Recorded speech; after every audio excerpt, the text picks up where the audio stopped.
이번 시간에는 기획과 의사결정에 대해서 살펴보도록 하겠습니다.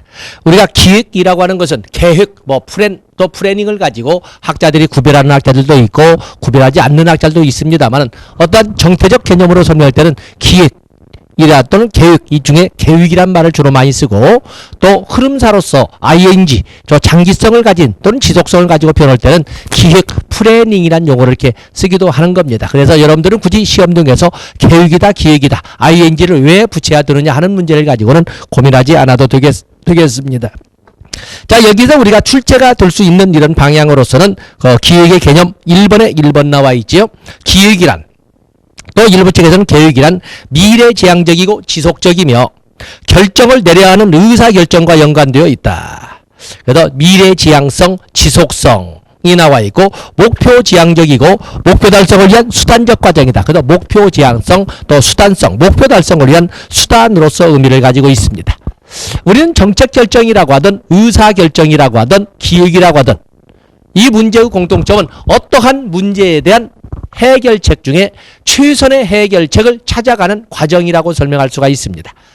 그 중에 가장 넓은 개념으로서는 의사결정이라고 하고 그 의사결정 중에 공공성에 보다 큰 비중을 두고 접근한다면 정책결정이라 하고 그에 비해서 미래지향성에 보다 큰 비중을 두고 접근한다면 기획이라고 이렇게 생각하면 된다라고 이렇게 단언적으로 말씀드릴 수가 있습니다. 그래서 거기 보시면은 기획 또는 정책결정, 의사결정 오늘날에 본다면 사회복지 조직뿐만 아니라 모든 조직의 의사결정, 정책결정, 기획은 3번에 있는 것처럼 전체 구성원의 참여하에 이루어진다. 오늘날의 구성원의 참여, 물론 모든 일에 전체 구성원의 참여가 허용되는 것은 아니겠지만 그래도 대부분의 업무에 대해서는 전체 구성원의 참여가 권장되고 있다는 것은 분명한 사실입니다. 그리고 4번에 보시면 사회복지 조직의 기획은 비영리 조직의 특성상 조직 자체의 사명을 중시한다. 조직 자체의 사명을 중시한다라는 것도 이렇게 줄을 쳐놓으시면 되겠습니다. 그 기획의 원칙에 보시면 암기하라고 하기는 좀 마음이 좀 불편합니다만은 거기에 목적성, 경제성 체크해 놓으시고 왜냐하면 사회복지 조직이라고 하는 것은 언제나 부족할 수밖에 없지 않습니까? 언제나 부족할 수밖에 없고 외부 자원의 의존성이 클 수밖에 없고 하기 때문에 경제성 또는 효율성을 따지지 않을 수가 없는 것입니다. 그래서 경제성 체크해 주시고 그 다음에 장래 예측성, 미래 예측성을 가지고 있고 안정성 또 단순성 동그라미에 놓고 단순성 우리가 볼 때는 마음 편하게 볼 수 있지만 막상 시험지에서 보게 되면 글쎄 이렇게 생각이 드는 거거든요. 그래서 경제성 다음에 단순성 체크해 놓으시고 그다음에 표준화도 동그라미에 놓으시고 어떻게 인간을 대상으로 하는 휴먼 서비스에서 또 휴먼 서비스 관련 조직에서 표준화 획일성을 조모할 수 있느냐라고 생각이 드는데 조직 운영에 관련된 기획이기 때문에 표준화 어떤 정형화된 틀을 만들어 주어야 그리고 나서 일선 사업가들이 재량 또는 융통성을 발휘하게 되는 거거든요. 그래서 단순성 옆에 표준화 동그라미 넣으시고 신축성 아시고 또 표준성, 포괄성, 균형성, 개성성 다 좋습니다. 다른 것은 줄을 치지 않는다 하더라도 거기에서 경제성 또 단순성 그리고 표준화 바로 이 세 가지에는 여러분들이 체크를 해 놓으시면 되겠습니다. 거기는 사회복지 기획의 특성과 필요성 나와 있는데 한번 적어보셔야 되겠죠. 박스에 있는 것은 반드시 적어보라고 그랬습니다. 사회복지 조직의 기획, 사회복지 기획, 그냥 사회복지 기획이라고 하겠습니다. 사회복지 기획의 개요 또는 특성이라고 할 수 있는데 사회복지 조직의 기획을 보시면 거긴 목표지향적 활동이다. 미래지향적 활동, 목표지향성을 가지고 있다. 목표지향이다. 특히 미래지향이다. 그러죠? 또 그러면서 동태적 활동이다. 플래닝이기 때문에 동태적 활동이지 플랜이라고 하는 정태적 활동으로 설명하지 않습니다. 그래서 동태적 활동이다. 그래서 계속적이고 동태적 과정이다. 그러면서 지속성을 갖는다. 1년의 지속성을 갖는다. 그리고 의사결정 과정이다. 우리가 1번에서 본 것처럼 뭐라고 되어 있습니까? 미래지향적이고 지속적이고 의사결정의 과정이고 목표지향적이고 그리고 목표 달성을 위한 수단적 과정이라고 말해서 1번에 같이 묶어놨습니다만 같이 보시면서 개요 보시고 그러면서 두 번째 칸에 보시면 왜 사회복지 조직에 있어서 기획은 필요한가? 필요성. 언제나 부족할 수밖에 없는 자원의 한계를 가지고 보다 높은 효과성, 보다 높은 효율성, 그리고 보다 높은 합리성, 또 책임성 이런 것을 높이기 위해서 그래서 이 사회복지 조직에 있어서 기획이 필요한 것은 효율성을 높이기 위해서 그런가 하면 목표에 대한 집중성, 목표 지향성 또는 그렇기 때문에 효과성을 높이기 위해서 또 그러면 합리성을 높이기 위해서 그리고 책임성을 제고하기 위해서 그런가 하면 불확실성을 감소하기 위해서 표준화가 되어 있지요. 불확실성을 감소시키기 위해서 그리고 거기 보시면 조직 구성원이나 조직 자체의 사기 증진을 위해서 이렇게 사회복지 조직에 있어서 기획은 필요하다라고 이렇게 정리를 했습니다. 거기에 보시면 사회복지 조직의 기법에 보면 퍼트라든지 스워트 기법도 있지만 거기 오른쪽에 나와 있지요. 오른쪽에 보시면 겐트 차트부터 해서 4가지를 쭉 정리를 했습니다. 스워트 기법이라고 하는 것은 마케팅을 통해서 우리가 설명할 수가 있었던 바로 그 내용에서 놔두고 있습니다만 그 겐트 차트 읽어보겠습니다. 프로그램 적어보죠. 기법. 자, 사회복지 기획의 기법으로서는 겐트 차트가 있다.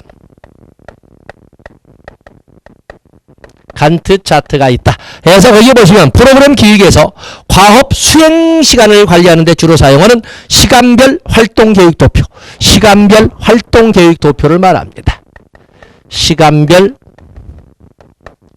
활동 계획 도표.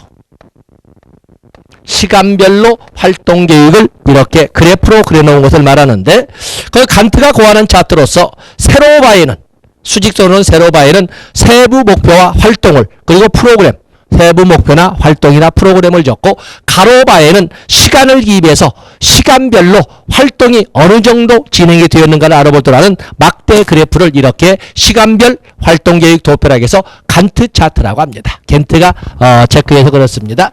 또 그런가 하면 여기 오면 목적 달성에 관련된 모든 공정을 시간으로 변환시킨 시간 계획표로서 퍼트가 있습니다. 퍼트는 우리가 조직관리 기법에서 봤기 때문에 이거만 보겠습니다.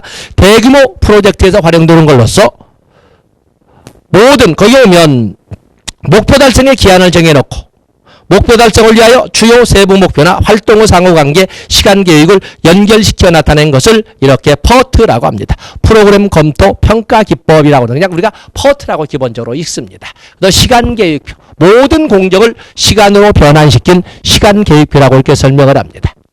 또 그런가 하면 세 번째는 섀도우유가 있죠. 월별 활동 계획 그래프 있죠. 거기에 보면은 월별 활동 계획 카드에서 그래프가 있습니다. 그게 영어로 쓰지요. 그래프. 이것은 월별. 이건 시간별이 아니라 월별 활동 계획이지. 겐트 차트는 시간별 활동 계획 도표라고 하는데 여기는 월별 활동 계획 카드라고 설명을 합니다. 그래서 그래프를 하는데 그래프 또는 카드라고 하는 거지. 한번 읽어볼까요? 거기 오면 겐트 차트와 비슷한데 겐트 차트는 시간별 활동 계획을 막대 그래프로 가로우 막대 그래프로 그려내는 것이고 여기는 겐트 차트와 유사한 성격을 가지고 있지만 바탕종이 위쪽 가로에는 월별이 기록되어 있고 시간 대신 월별이 기록되어 있고 그리고 각 아래에는 공간에 카드를 삽입해서 붙인다. 그래서 월별 활동 계획 카드 또는 월별 활동 계획 그래프라고 하는 것이 섀도우 그래프라고 합니다. 다음에 방침 관리 기획 PDCA가 있지요. 방침 관리 기획. 특히 재난 관리에서 많이 쓰고 있는데 여기는 PDCA가 있습니다. PDCA 머릿말을 가지고 설명을 하고 있는데 이 PDCA는 프렌 여기는 프렌 두 체크 그리고 액트 이렇게 4개의 계획을 가지고 머릿말로 붙인 말이 PDCA가 되겠어요. 왜냐면 프렌, 두, 체크, 액트에 따른 프로그램 기획 방법으로 조직의 문제를 해결하고 핵심 목표를 달성하기 위해 조직의 자원을 동원시키는 데 중점을 두며 공통된 목표 달성을 위해 전체 조직원이 노력을 적절하게 조정하게 사용한다. 어떤 PDCA에서 계획을 짜고 실행하고 체크하고 검토하고 다시 실행에 옮기고 뭐 이런 과정으로 해서 사회복지 기획을 현실화시켜 나간다 해서 이렇게 방침관리기획이라고 하는데 어떤 일반적으로 쓰는 용어니까 방침관리기획 PDCA라는 것을 여러분들도 역시 PDCA를 한번 짜볼 필요가 분명히 있습니다. 다음에 의사결정이 있죠. 앞에 있는 기획과 마찬가지로 어떠한 당면 문제에 대한 다양한 해결책 중에 그중에 기중 최선이나 최선에 가깝다고 하는 대안을 찾아가는 과정이라고 의사결정을 설명하고 의사결정의 유형에는 공공성에 보다 큰 비중을 두고 접근하는 공공정책, 공공성에 초점은 정책 결정도 있고 또 그런가 하면은 미래 지향성에 초점을 두는 기획이라는 것도 포함할 수가 있다라고 할 수가 있습니다. 의사결정의 방법에는 직관적 결정과 판단적 결정 또는 문제해결 결정. 자, 여기도 우리가 출제 대비를 하고 한번 보셔야 됩니다. 의사결정에서 직관적 결정 한번 적어보세요.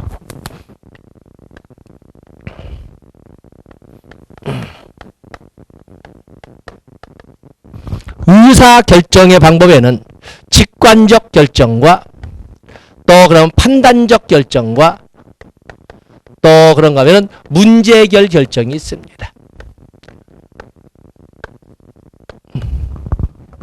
자, 첫 번째 직관적 결정이란 우리가 감각적이라고 하는 것은 현실이나 실제의 근거를 두고 의사결정을 하는 것이지만 이 직관적 결정이라고 해서는 합리성보다는 감정에 근거하여 감정 또는 육감에 근거하여 의사결정을 하는 것은 직관적 결정이라고 합니다. 감각과 직관을 이렇게 비교해 보는데 감각은 실제, 현실, 사실에 기초하여 의사결정을 하는 거고 직관적 결정은 느낌 또는 감정 또는 뭐 육감 이런 거에 근거해서 의사결정하는 것을 직관적 결정이라고 합니다. 왠지라는 말을 많이 씁니다. 그에 비해서 판단적 결정이라는 것은 판단적 결정.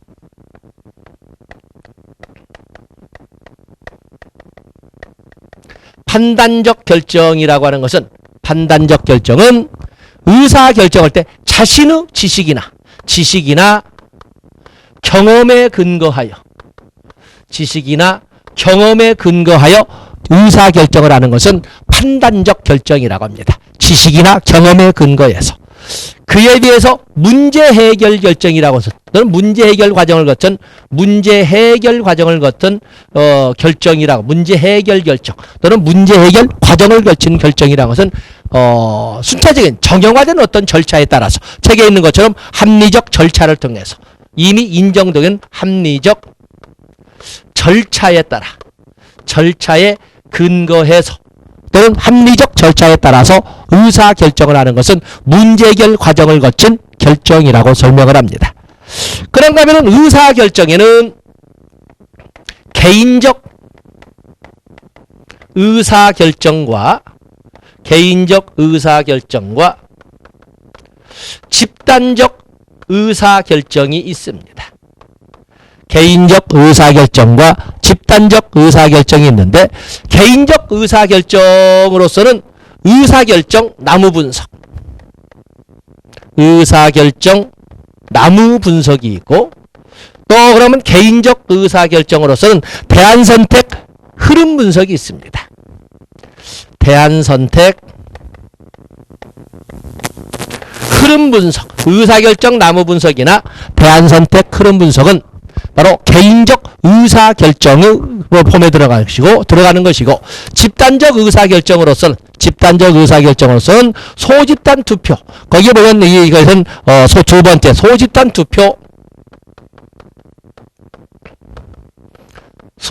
투표 의사결정이 있는가 하면은 또 그런가 하면 여러분 잘 아시는 이 소집단 투표 의사결정을 우리는 보통 명목집단 기법이라고 합니다. 명목집단 기법이라고 한다면 명목집단 기법은 조직 성원 전체가 모여서 조직에 관련된 모든 문제를 대상으로 하여 자유롭게 의견만 개진하도록 하고 그것도 다른 사람의 압력이나 영향을 받을지 모르니까 자유롭게 의견을 발표만 하고 보통 써서 내도록 합니다. 발표면 눈빛으로 압력을 받을 수 있으니까 써서 내도록 하고 그날 제출된 사안에 대해서 민주적 절차, 주로 투표 후 방법을 통해서 우선순위를 결정하는 방법이 명목집단 기법이라고 하는데 보통 이 소집단 투표 의사결정이라고 합니다. 그런가 하면은 그 위에 있는 것처럼 델파이 기법도 있죠. 델파이 기법. 익명성이 보장되는 여러 전문가를 대상으로 하여 반복되는 질의응답 속에서 대안을 선택하거나 우선순위를 결정하는 것은 델파이 기법, 일명 전문가법이라고 합니다. 그리고 여기에는 언급되어 있지 않지만 또 보통 집단사고를 통한 이런 거 있죠. 집단사고를 통한 창의력 개발 기법으로 브레인스토밍도 하나 적어 놓으실 필요가 있습니다. 브레인스토밍.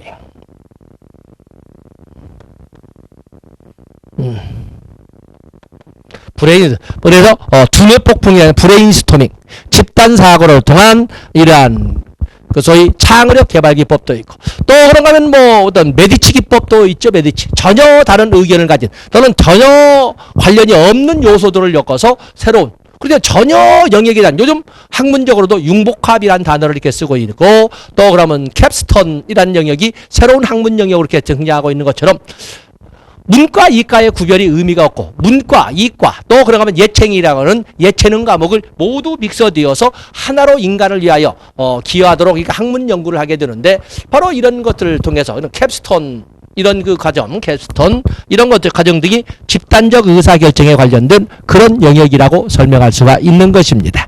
한번 읽어볼까요? 의사결정 나무 분석. 가능한 여러 대안을 발견해서 나열하고 선택했을 때와 선택하지 않았을 때를 계속 연속적으로 그려가면 가지가 선택 하나의 사안을 가지고 선택했을 때 선택하지 않았을 때 선택했을 때 선택하지 않았을 때 이렇게 가지가 쭉 벌어갈 때 마치 나뭇잎이 무성한 나무가 그려지듯이 이렇게 그림이 그려지기 때문에 의사결정 나무 분석이라고 합니다. 그에 비해서 대안 선택 그런 분석은 예 아니로 선택했을 때 선택하지 않을 때 이렇게 하는 것은 의사결정 나무 분석이고 바로 예 아니요 O X로 대답할 수 있는 질문만을 가지고 접근하는 건데 한번 볼까요? 예 아니요로 답할 수 있는 질문을 연속적으로 만들어서 예상되는 결과를 결정하도록 하는 방법으로 예상이 분명한 사항 예상이 딱딱 떨어지는 사항에 대해서 사용할 때에는 대안선택 흐름 분석이 되겠습니다. 그에 비해서 델파이 기법, 소집단 투표 의사결정 기법 등이 있고 그 위에 또 브레인스토밍 적어봤죠. 또 캡스톤이라는 단어도 설명했고 메디치 가문에서 만들었던 여러 그 전혀 다른 영역끼리 결합을 통해서 새로운 대안을 만들어가는 이런 메디치 기법 이런 것 등이 모두 여기 집단적 의사결정에 활용될 수 있는 이런 영역이라고 할 수가 있겠습니다. 다음에 거기 의사결정의 모형이 나와 있는데 의사결정의 모형은 우리가 정책론에서 이미 다뤄왔습니다.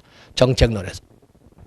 그래서 의사결정력에는 정책론에서 정책론에서 사회복지 정책론 3교시 1영역에서 정책결정론 4장에 가서 보시면 정책결정의 모형에서 합리모형, 이상적 모형으로서 합리모형과 현실적 모형으로서 만족모형, 점증모형, 호남모형, 최적 모형, 쓰레기통 모형 또 그러면 쓰레기통 모형을 활용해서 만든 1984년에 킹던에 의해서 만들어졌던 이런 그 흐름창 모형 또는 정책창 모형 등에 대해서 정책론에서 봤기 때문에 여기는 여러분들이 정책론 4장을 통해서 여러분들 분석을 하시면 되겠습니다.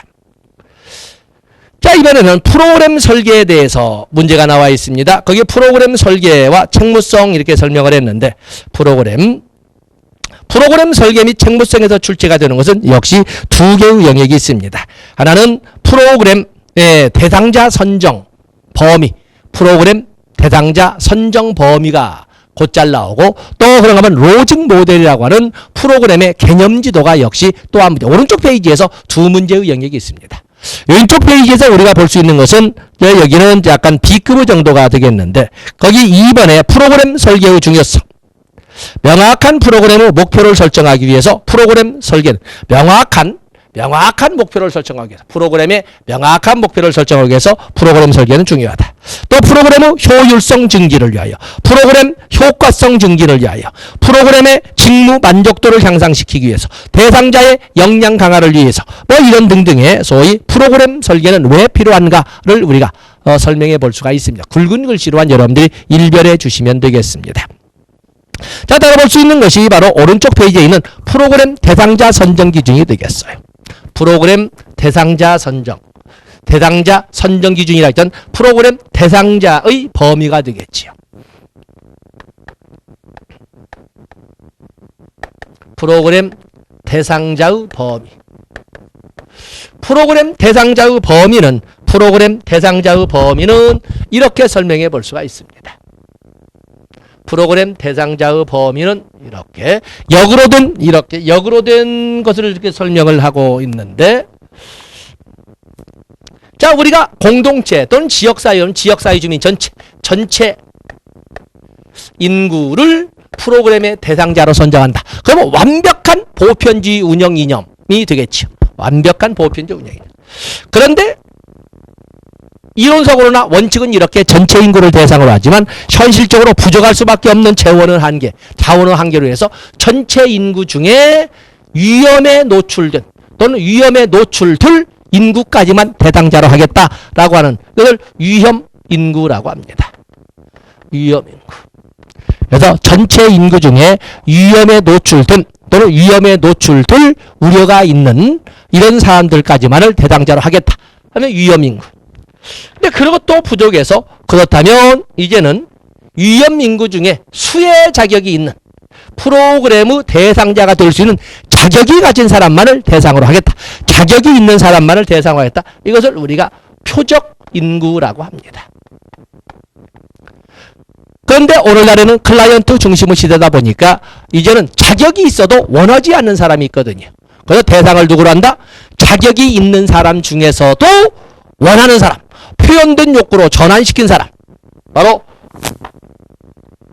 이렇게 신청을 한 사람, 수급 활동에 또는 프로그램 수행 중에 참여한 사람, 클라이언트 인구라고 이렇게 설명할 수가 있습니다. 자, 이것을 이렇게 그래프를 그려보면 아래로 내려오면 내려올수록 선별주의 운영 이념에서의 대상자 선정 범위가 되는 것이고, 위로 가면 갈수록 보편주의 운영 이념에서 대상자 선정 범위가 될 것이다라고 설명할 수 있지 않겠습니까?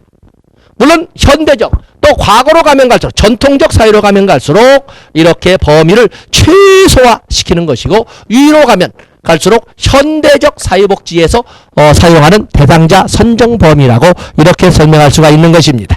그래서 거기 대상자 선정이라고 되어 있죠. 거기를 여러분들이 봐주시면 되겠어요. 다음에 또 하나 문제가 나온 것이 로직 모델 또는 논리 모델이라고 하는데, 뭐 영어로 해서 로직 모델이든 논리 모델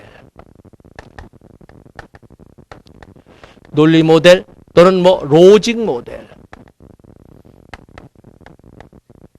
이렇게 설명을 하는데, 프로그램의 뭐 개념지도 이렇게 표현합니다. 프로그램 개념에 대한 지도 이렇게 설명을 하는데, 이 로직 모델 보면 투입 그리고 전환을 전환을 활동이라고 산출의 하나의 과정이지요. 그리고 산출, 그리고 성과, 이렇게 사회복지 프로그램이나 사회복지 정책이라고 하는 이렇게 구성되어 있다라고 하는 것이 로직 모델, 논리 모델인데, 요즘에는 여기에 하나 더 나가서 영향, 임팩트까지 이렇게 포함을 시키고 있습니다. 투입이라고 하는 것은 도움이 필요하다고 인정된 클라이언트나 또는 전문가, 또 도움을 제공하는데 같이 동참해주는 어떠한 그 행동체계, 변화 과정에 도움을 제공하고 동참하는 행동체계, 또는 확보된 시간이나 비용, 이런 것들은 바로 투입이 될 거예요. 전환이라고 하는 것은 여기는 당연히 우리가 원조 활동을 중심, 원조나 또는 치료 또는 우리가 개입이라고 하는 과정을 전환 또는 활동이라고 설명을 합니다. 산출이라고 하는 것은 그야말로 변화 등 클라이언트가 바로 산출로 나오는 거죠. 밖으로 드러나 보이는 변화든 클라이언트나 밖으로 드러나 보이는 클라이언트의 변화를 우리가 바로 산출이라고 합니다. 성과라고 하는 것은 클라이언트의 내재적, 보이지 않지만 내재적 만족도와 같은, 물론 그런 클라이언트나 클라이언트 가족들의 이러한 그 만족도와 같은 것은 우리가 산출, 그래서 이렇게 설명을 합니다. 아웃풋이라고 합니다. 그에 비해서 뭐냐면 이거 밖으로 드러나는 것은 바로 아웃풋이라고 하는 것이고, 그로 인한 클라이언트의 내재적 만족도나 가족들의 평안과 같은 것은 바로 여기 나오는 성과가 되겠어요. 그로 인한 파급 효과. 그 변화를 일으켰던 변화 매개체계에 고객이 늘었다든지, 그 문제를 날마다 저지르던 주폭이 마음을 바꿈으로써 그 동네가 아주 평안해지면서 집값이 올랐다든지, 아니면은 그 주변에 상가가 활성화되기 시작했다든지, 뭐 이런 것은 우리가 하나의 파급 효과라고. 성과와 파급 효과, 또 성과와 산출의 경계선에는 교집합 부분이 있겠지만은 밖으로 드러나 보이는 클라이언트의 변화는 산출이라고. 밖으로 드러나 보이지는 않지만 그의 클라이언트의 가지는 내재적 만족도는 성과라고 합니다. 거기에는 가족의 만족도나 가족의 평안도 있는데, 가족의 평안이 여기 성과로 이렇게 나올 수도 있지 않습니까? 성과. 또 그로 인해서 집안이 평안해진 그 결과는 시설의 확장이라든지, 그 동네의 그 행복이라든지, 집가의 상승이라든지, 상가의 활성화라든지, 뭐 이런 거, 또 학교의 지명도가 높아졌다든지, 이런 것들은 하나의 영향 임팩트라고 설명을 할 수가 있습니다. 바로 그에 대한 내용이 밑에 간단하게 그림으로 그려져 있고, 다음 페이지에 설명했습니다만, 이렇게 프로그램의 설계, 논리 모델, 로직 모델, 어떤 프로그램의 개념 지도라고 설명할 수가 있겠습니다. 다음에 페이지 넘어가 보시면 거기 사회복지 조직의 책무성이 나와 있는데, 자 볼까요? 책무성이란 사회복지 프로그램 또는 조직이 주어진 자원을 가지고 어떤 구체적인 목적을 얼마나 효율적으로 달성했는가를 객관적으로 증명할 것을 요구하는 것이다. 사회복지 조직의 책무성이란 조직의 업무 성과를 평가하는, 그리고 이러한 성과들을 달성하는 데 사용된 노력에 대해 평가를 뒷받침하는 양적, 질적 증거들이다. 맡은 바 업무를 얼마나 효율적으로 수행했는가를 보여주는 양적, 질적 자료로서 입증될 수 있는 것을 책무성이라고 하고 있는 것입니다. 사회복지 조직의 책무성이란 조직이 주어진 자원을 가지고 구체적인 목적을 얼마나 효율적으로 달성했는가를 객관적으로 증명할 것을 요구하는 것을 책무성이라고 하는 것입니다. 어쨌든 뭐 그런 정도 봐주시면 되겠습니다. 책무성의 구성 요소로서는 직무 성과, 또 책임 행동, 또 실천 효과성의 검증 능력, 검증된 능력, 이렇게 우리가 설명해 볼 수가 있겠습니다. 다음에 목차는 이렇게 목차는 행정론에 넣습니다만, 거기 나오는 욕구의 종류는 인간 행동과 사회 환경에서 이미 우리가 다뤄왔던 영역이고, 또 그러면 정책론에서도 다뤄왔던 영역이기 때문에 매슬로우의 욕구 5단계설, 또 행정론 앞에서 다뤄봤죠. 엘더퍼의 ERG 이론, 또 브래드쇼우의 욕구 분류 다 앞에서 다뤘기 때문에 여기에서는 교재의 편제상 실어놨다고 생각하시면 됩니다.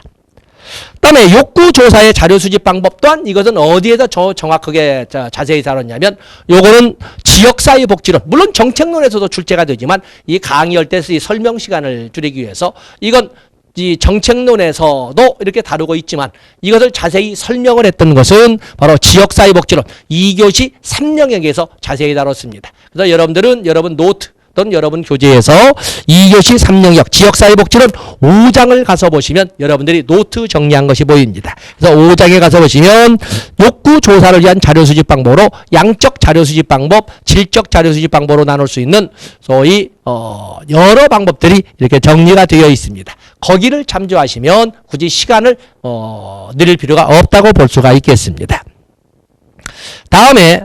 다음 페이지를 넘어가 보시면 프로그램 평가 조사의 종류가 나와 있는데 프로그램 평가에는 여러 기준을 가지고 평가를 합니다.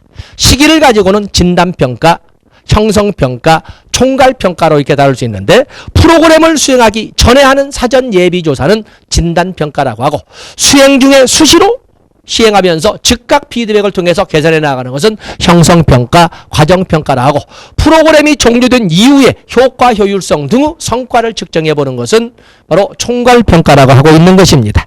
그래서 보통 형성평가와 총괄평가에 대해서 중요 표시하시고 이미 여러 개 나왔기 때문에 봐주시고 다음에 다음 페이지를 가서 보시면 평가의 범위로 평가를 좁은 의미와 넓은 의미로 나눈다면 보통 우리가 평가 그러면 총괄평가만을 좁은 의미로 합니다. 총괄평가에다 알아보는 것 중에서도 그 중에 효과성, 효율성만 가지고 평가라고 하는 것은 좁은 의미 평가. 거기에다가 과정평가가 포함된 모니터링 평가까지 포함을 시킨다면 넓은 의미의 평가라고 이렇게 나누기도 한다는 것입니다. 그리고 4번에 보시면 목적에 따른 평가 이렇게 되어 있지요. 이 목적에 따른 평가. 목적에 따른 평가 이렇게 되어 있는데 앞에서 본 것처럼 과정에 따른 평가입니다. 결국에 형성평가와 총괄평가 앞에 이유 따라놨지만 여기에서 다시 한번 검증을 해서 가장 출제가 잘 되니까 형성평가와 총괄평가 비교를 해주시면 됩니다. 다음에 주체가 누구냐를 가지고 프로그램 수행자 스스로가 하는 평가는 자체평가, 업무 담당자가 소속되어 있는 부서나 기관에서 하는 평가는 내부평가, 외부 전문가를 초빙해서 이끌어가는 평가는 평가의 에발류에이션, 이라는 아웃이라는 접두에서 가치 판단이니까 원초적인 평가의 개념인 외부 평가 이렇게 나눠볼 수도 있다는 것입니다. 그중에 가장 출제가 잘 되었던 단답형 문제는 형성평가와 총괄평가였던 거 앞에 이 내용과 같이 겹쳐서 진행하시면 되겠습니다. 다음에 뒤에 보면 사회복지법인 및 사회복지시설 재무회계 규칙이 있는데 어쩌다 나오는데 이런 법령어 부분을 법제로를 들어가기 전부터 다루면 스트레스가 있으니까 나중에 시간이 있으면 한번 일별해 보시고 어쨌든 여기다 교재에는 편제를 해놨습니다. 자, 이렇게 해서 우리가 정책론은 마감진 걸로 하고 정책론 마감졌지요. 그래서 우리가 정책론이 아니라 정책론에 이어서 행정론을 마감진 걸로 하고 다음 시간에는 법제론, 가장 부담스럽고 가장 체력이 떨어질 때 진행할 법제론에 대해서 진행을 하도록 하겠습니다. 고맙습니다.